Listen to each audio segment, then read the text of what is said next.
The Grand Hall of the Galactic Council glowed with soft blue light as hundreds of alien representatives took their seats. The chamber hummed with quiet conversation until the main doors opened.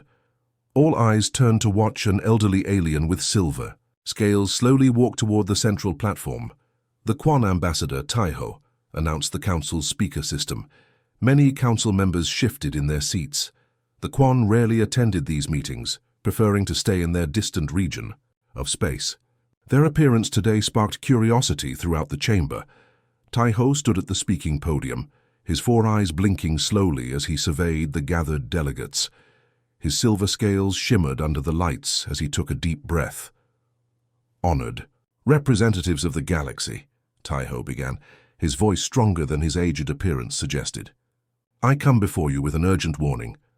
My species has lived for thousands of years in peace, exploring the stars and studying other life forms.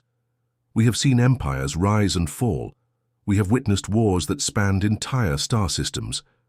But never have we encountered a species like the one I must warn you about today.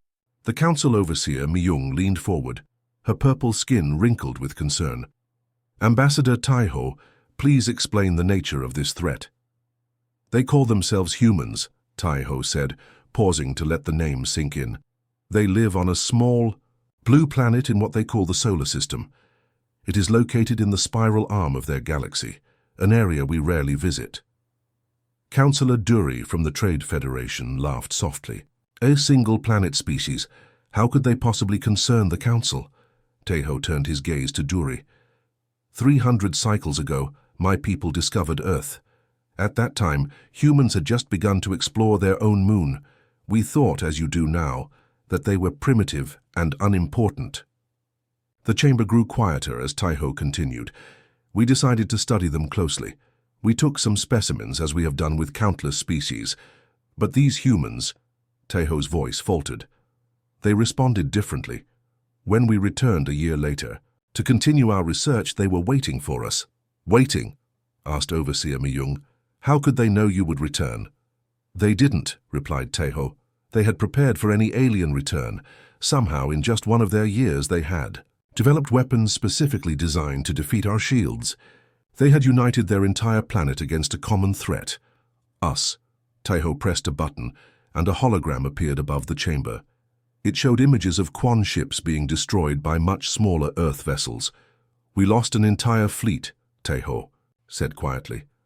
A civilization that had barely reached their moon destroyed warships that had traveled the stars for centuries. The council chamber broke into loud conversation. Myung called for order, tapping her ceremonial staff against the floor. What happened next? Asked Councillor Jinky of the Science Guild, his thin fingers tapping nervously on his desk. We retreated, Taiho admitted. For the first time in our history, the Quan fled. We established a monitoring station at the edge of their system to watch them from a safe distance. What we saw over the following decades was terrifying. Another hologram appeared, showing the rapid advancement of human technology, their expansion to nearby planets, and finally their first faster-than-light ships.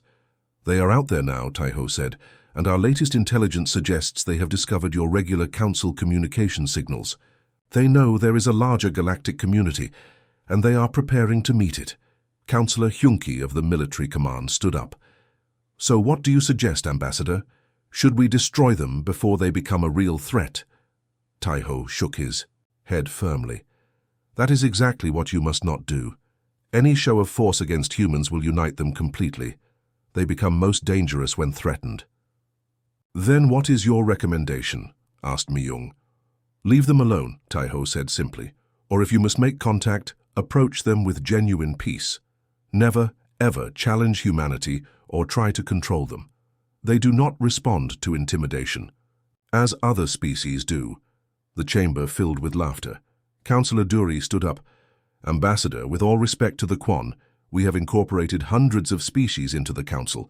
Some joined peacefully, others required guidance, but all eventually accepted their place in the galactic order. Taiho's shoulders dropped slightly. He could see his warning was not being taken seriously. The human mind works differently, Taiho insisted. They do not think like us. When faced with superior force, they don't surrender, they innovate. When confronted with impossible odds, they don't retreat. They find unexpected solutions. This is my warning. Do not challenge humanity. As Tai-Ho left the chamber, he heard the council already discussing plans to evaluate and integrate Earth into their hierarchy. His heart felt heavy. They would learn the hard way, just as his people had. The warning had been given and ignored. Admiral Do-Yun stood by the large window of the Earth Defense Force flagship Resilience, watching the stars. His dark uniform contrasted with the white walls of the bridge. After 20 years of service, he never thought he would be the one to meet aliens officially. "Admiral, the alien ship has entered our solar system," Lieutenant So-On said from her station. Her fingers moved quickly across the control panel. "They will reach Earth orbit in 30 minutes. Do-Hyun nodded. "And our other sensors?" So-On looked up with concern in her eyes. "You were right, sir. Our deep space monitors have detected 3 larger ships hiding behind Jupiter. They're using some kind of cloaking technology, but our new quantum detectors can see them." "Just as we suspected," Do-Hyun said quietly. "They come with hidden teeth. 6 months earlier, Earth's long-range scanners had picked up unusual signals.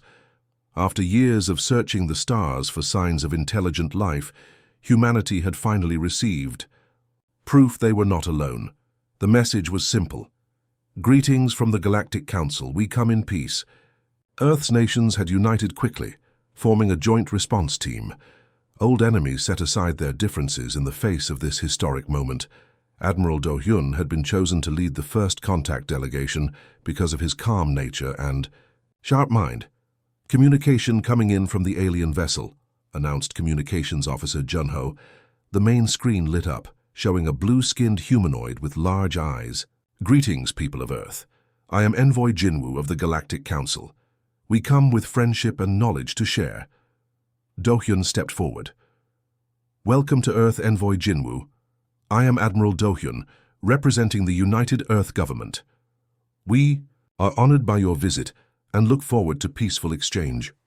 Jinwoo smiled, showing teeth that looked almost human. "We have watched your civilization with great interest. The Council believes it is time to welcome humanity into the greater galactic community. The first meeting was set for neutral ground, the International Space Station Alpha, which had been quickly upgraded for the historic event. As Do-Hyun's shuttle approached the station, he reviewed the plan one last time with his team.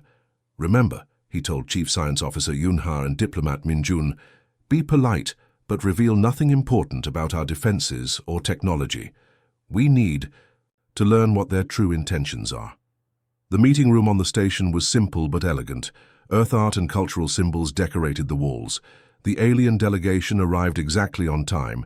Envoy Jinwoo with 4 other council representatives of different species. "This is a historic day," Jinwoo said as they sat around the table. "For thousands of years, the Galactic Council has guided developing worlds into a peaceful alliance. We offer technology, medicine, and protection. We are grateful for your offer," Do-Hyun replied with a smile. "Earth has many gifts to share as well, our art, music, and unique perspectives."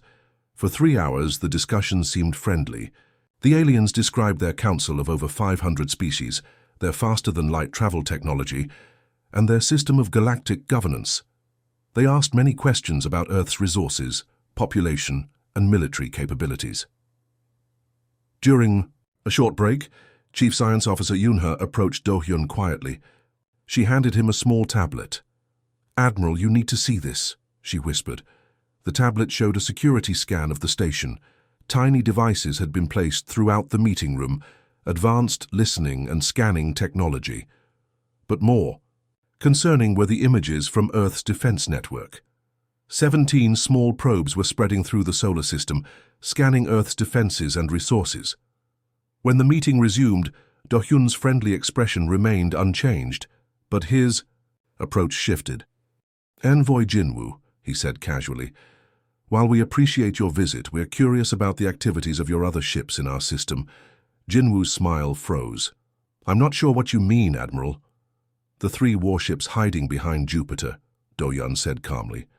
And the 17 scanning probes currently mapping our defense grid and resource deposits. On Earth, diplomatic visits don't usually include military surveillance. The room fell silent. The alien delegates exchanged quick glances. Jinwoo recovered. Quickly. A simple precaution, Admiral. The galaxy can be dangerous. We needed to ensure our delegation's safety. Of course, Do-hyun nodded. Just as we've taken our own precautions. Precautions? Asked one of the other aliens, speaking for the first time. Yes, said Do-hyun. For instance, we've been monitoring your communications to your hidden ships. Our translators are quite good now. We know the Council considers Earth a resource-rich acquisition target. Jinwoo's blue skin darkened slightly. There seems to be a misunderstanding. I hope so, Do-hyun said, still smiling, because while humanity desires peaceful relations, with the galaxy we value our independence above all else. As the meeting ended, Do-hyun watched the alien delegation return to their ship. Back on the Resilience, Lieutenant So-won approached with new information. Admiral, we've decoded more of their transmissions. The Council has already decided Earth's status. They plan to make us a protected dependency, whether we agree or not. Do-hyun looked out at the stars again. Then they've already made their first mistake. Contact all Earth defense commands. Activate Protocol Sentinel. The Council needs to learn that humans don't respond well to threats, hidden or otherwise. 6 months after first contact, the situation had grown tense. Earth ships could no longer travel beyond Mars without being turned back by Galactic Council vessels. Supply ships to the lunar colonies faced constant inspections that took days to complete. And 3 times in the past month, the Mars Research Station had been attacked by what the Council called space pirates. President Ji-yeon stood at the window of her office, looking out at the rebuilt Seoul skyline. When the aliens had arrived, the world had hoped for a new era of peace and advancement. Now they faced a very different reality. Madam President, the Council representatives have arrived, her assistant announced. Ji-yeon turned and nodded. Send them in. Councillor Min-jae entered, followed by 2 guards. His blue skin looked pale under Earth lighting. President Ji-yeon, I bring an important message from the Galactic Council. Please sit. Ji-yeon gestured to the chairs. Min-jae remained, standing. The Council has observed Earth's activities with growing concern. Your military build-up violates the peace principles of galactic civilization. Your cultural transmissions promote dangerous ideas of independence among established Council worlds. Ji-yeon kept her face neutral. Councillor, Earth has merely protected itself after unprovoked attacks on our Mars colony. As for our culture, we cannot control what other species find interesting about it. The Council has made its decision, Min-jae said flatly. Earth must reduce its military forces by 80%. All space development must be supervised by Council representatives. Earth resources deemed important to galactic stability will be managed by Council corporations. Ji-yeon raised an eyebrow. And if we refuse? Then Earth will be classified as a threat to galactic peace. Min-jae's voice hardened. The Council fleet will arrive in 7 days to enforce compliance or begin pacification procedures. After Min-jae left, Ji-yeon immediately called an emergency meeting in the underground Strategic Command Center, 300 meters beneath the Pacific Ocean. The room was filled with military officers and scientists when she arrived. The main screen showed the positions of Council ships gathering near Saturn. Our sensors confirm at least 40 warships, reported Admiral Do-hyun. More arriving daily. They've stopped pretending, Ji-yeon said. The Council never intended peaceful relations. They want our resources and a new subject world. Dr. Junsu, the lead physicist, spoke up. Actually, I believe they want more than that. Our analysis of their communications suggests they fear us. Fear us? General Taeyong looked surprised. Their technology is far more advanced. Not our technology, Junsu explained. Our ideas. Several intercepted messages mention dangerous human concepts spreading through their empire. Words like freedom, self-determination, individual rights. Ji-yeon nodded slowly. So, we're not just a resource target. We're an ideological threat. Exactly, said Dr. Sang-hoon, the AI specialist. and that makes us much more dangerous to them than they realized. What are our options? Jion asked. Admiral Doyun stepped forward. Operation Prometheus is ready. For 50 years since we first detected alien signals, Earth has been preparing for this possibility. He pressed a button, and the screen changed to show hidden facilities throughout the solar system. We have stealth weapon platforms disguised as asteroids, atmospheric bases in the gas giants, and technology the Council doesn't know we possess. Such as? Asked Jion. Dr. Junsu smiled slightly. 20 years ago, we recovered a damaged alien scout ship from the Arctic ice. It was from a species called the Quan. We've learned much from it. Most importantly, added Dr. Sang-hoon, we've developed quantum disruption fields that can disable their faster-than-light communications. Without FTL comms, their fleet units can't coordinate. Jion looked around the room. The Council expects us to surrender or fight a hopeless battle. They've misjudged us on both counts. 7 days later, Minje returned with a much larger force. His ship transmitted directly to all Earth communication systems. People of Earth, he announced. The Council fleet has arrived. Your leaders have refused reasonable terms. You have one final chance to avoid conflict. Remove your current government and accept Council oversight, or face consequences. In the Strategic Command Center, President Jion stood before the communication screen. Behind her stood representatives from every Earth nation, Councillor Minje, she said calmly. Earth has endured many challenges throughout its history. We have survived ice ages, plagues, and our own destructive tendencies. We have learned that freedom must sometimes be defended. She paused, making sure her next words were clear. We will not surrender our independence. We will not become subjects if the Council chooses war. Earth will defend itself. Minje's expression showed a brief flicker of surprise before hardening again. Then you have chosen extinction. Our fleet will commence operations immediately. As the transmission ended, Jion turned to Admiral Do-hyun. They still think we're primitive and frightened. That's their second mistake. Admiral Do-hyun nodded and spoke into his communicator. All commands, this is Strategic Command. Activate Protocol Prometheus. I repeat, activate Protocol Prometheus. Throughout the solar system, hidden ships and bases powered up their systems. On Earth, long-buried defense platforms emerged from their hiding places. The Council fleet moved forward, unaware that humanity had been preparing for this day for half a century. The challenge had been made. Earth's response would shock the galaxy. The Council fleet moved toward Earth with confidence. Their warships were arranged in perfect formation, weapons primed. Commander Sunwoo stood on the bridge of the flagship, watching tactical displays. With satisfaction, the humans had refused to surrender just as he had predicted. Begin the first attack wave, Sunwoo ordered. Target their orbital defense stations first. Yes, Commander, replied Tactical Officer Minji, firing main weapons. Brilliant. Beams of energy shot from the Council ships toward Earth's space stations. The humans had built impressive defenses for such a young species, but nothing that could withstand the Council's advanced technology. At least, that was what Sunwoo believed. As the energy beams approached Earth stations, something unexpected happened. The beams seemed to bend around their targets, missing completely. What happened? Sunwoo demanded. Unknown, Commander, Minji responded, her fingers flying across her console. The humans appear to have some kind of deflection technology.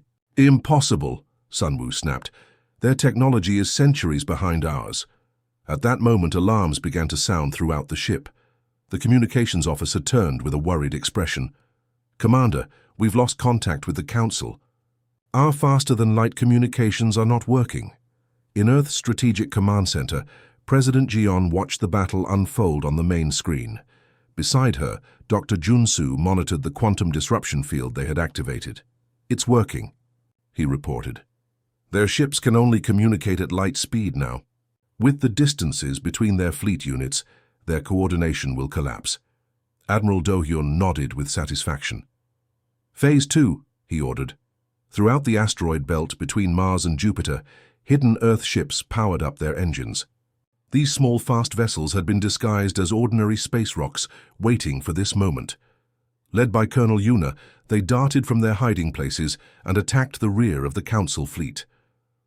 Focus on their support ships, Yuna commanded her pilots. Their warships are too well protected, but their fuel tankers and supply vessels are vulnerable.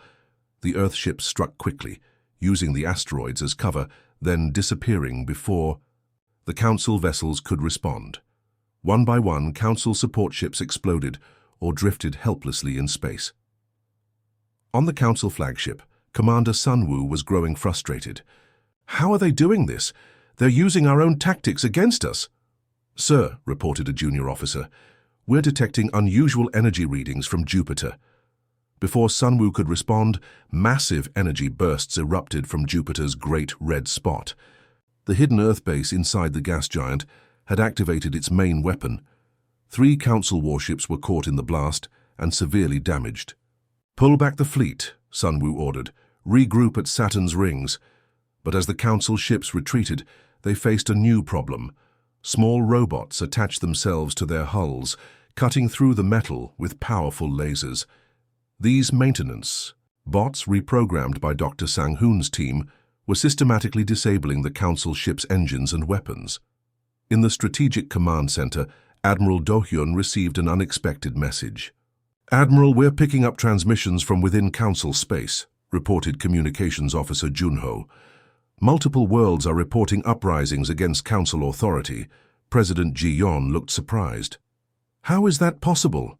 Intelligence Director Kyung-mi stepped forward. "For decades, we've been broadcasting our entertainment, music, and ideas into space.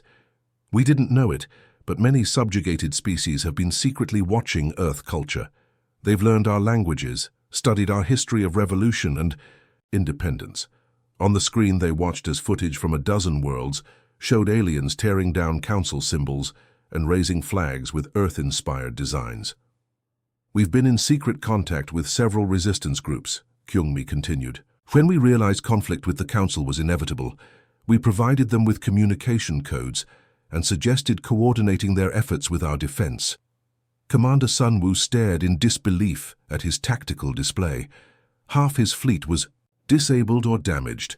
Council authority was being challenged on multiple fronts, and the humans kept unveiling new weapons and tactics.